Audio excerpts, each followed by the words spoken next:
보통 사람들은 열심히 돈을 모아서 아파트, 그러니까 내 집 마련부터 하려고 하죠.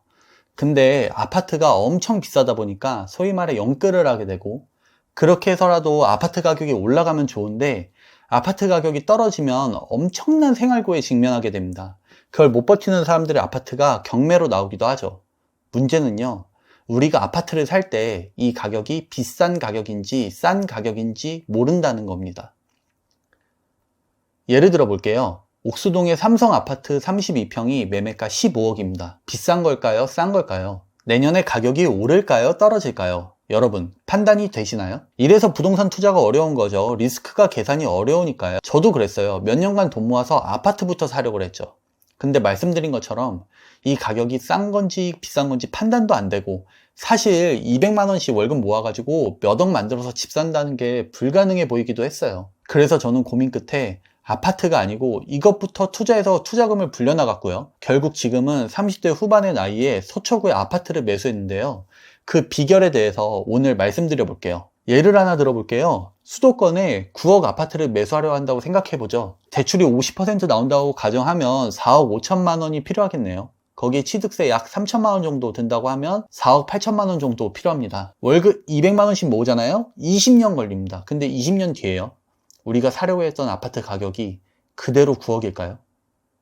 짜장면 가격도 10년 지나면 엄청 많이 올라요. 이러다 보니 월급만 모아서 아파트를 사는 건 불가능하다라는 결론이 나오죠. 그러니까 우리는 목돈 몇 천만 원이라도 모아서 투자로 불려나가야 된다는 이야기를 하는 겁니다. 주식과 코인으로 돈을 불려나가는 분들도 있고요. 지방의 외곽 아파트를 샀다가 팔았다가 하면서 돈을 불려나가는 분들도 있는데요. 먼저 주식과 코인은 저랑 성향이 안 맞더라고요. 이것도 공부하면 좋아 보이긴 하는데 저는 주가가 100원 오르고 떨어질 때마다 엄청 신경 쓰이고 이 총액이 계산이 돼가지고 욕심을 부리게 되더라고요. 지방 아파트는 이 가격 하락기가 오잖아요. 정말 안 팔려요. 특히 외곽이면 외곽일수록, 소액으로 할 수 있는 아파트면 그런 아파트일수록 목돈이 묶일 수 있는 가능성이 커지는 거죠. 그래서 저는요, 원룸 건물, 그러니까 다가구 건물을 매수했습니다. 서울 다가구는 너무 비싸요. 그래서 충남에 있는 다가구를 매수했어요. 매수한 이유는 세 가지예요. 첫 번째로 매수 가격이 비싼지 싼지 판단할 수 있어요. 두 번째, 내가 월세로 매달 얼마를 벌지 사기 전에 예측을 할 수 있어요. 이거는요, 내가 사기 전에 근처 원룸의 월세 가격, 그러니까 공실이 얼마나 있는지 조사할 수 있잖아요. 예를 들어서 근처 원룸의 월세가 30만 원이고 호실이 15개 있으면 최대 150만 원의 월세를 받을 수 있겠네요. 주변에 보니까 공실이 많이 없고 예상되는 공실률을 10%로 잡으면 실제 예상되는 월세는 400만 원 정도일 거고요. 이렇게 월세가 계산이 되면 내가 사는 가격이 싼지 비싼지도 파악이 가능하겠죠?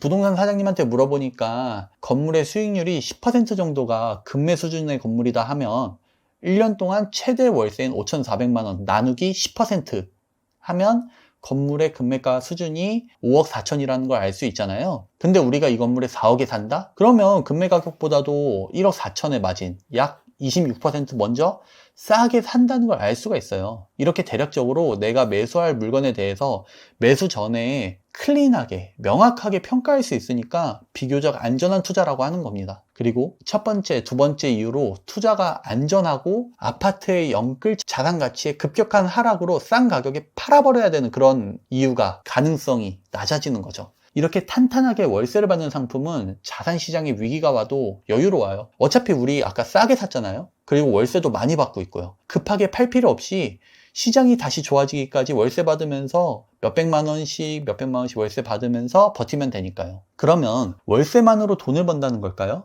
월세 400 받으면 원래 월급으로 모으던 200만 원을 합쳐서 600만 원씩 모아라, 뭐 그런 뜻일까요? 그것도 맞죠. 200만 원씩 모으던 사람이 아까 4억 8천을 모으려면 20년 걸리고요. 600만 원씩 모으는 사람은요 6년 7개월밖에 안 걸리거든요. 근데 그 6년 7개월 동안 돈을 계속 모으는 것도 좋은데 중간에 이 건물을 팔고 그 차익으로 더 좋은 건물로 갈아탈 수도 있죠. 그러면 월세를 모으는 돈과 건물을 팔아서 남는 차입금의 돈이 엄청나게 불어나게 되고요. 제가 실제로 이렇게 해서 돈을 벌었습니다. 저는 첫 월급 270만 원 받던 평범한 직장인인데요. 이렇게 하니까 인생이 달라지더라고요. 진짜 30대 후반 나이에 건물도 있고 서초구에 아파트도 샀으니까요. 제가 경험해본 바에 의하면요, 돈은 그냥 무식하게 모으는 게 아닙니다. 그렇다고 공격적으로 불리려고 하면 어렵게 모은 목돈을 그냥 잃게 돼요. 그래서는 더더욱이 안 되고요. 본인이 직접 판단해서 비교적 안전하지만 수익률이 높은 상품을 찾아서요. 그 방법도 정확하게 알아서 반복 투자를 해야만 한다는 것. 그것을 말씀드리고 싶었어요. 오늘 말씀드린 것처럼 당장에 도움이 되는 정보를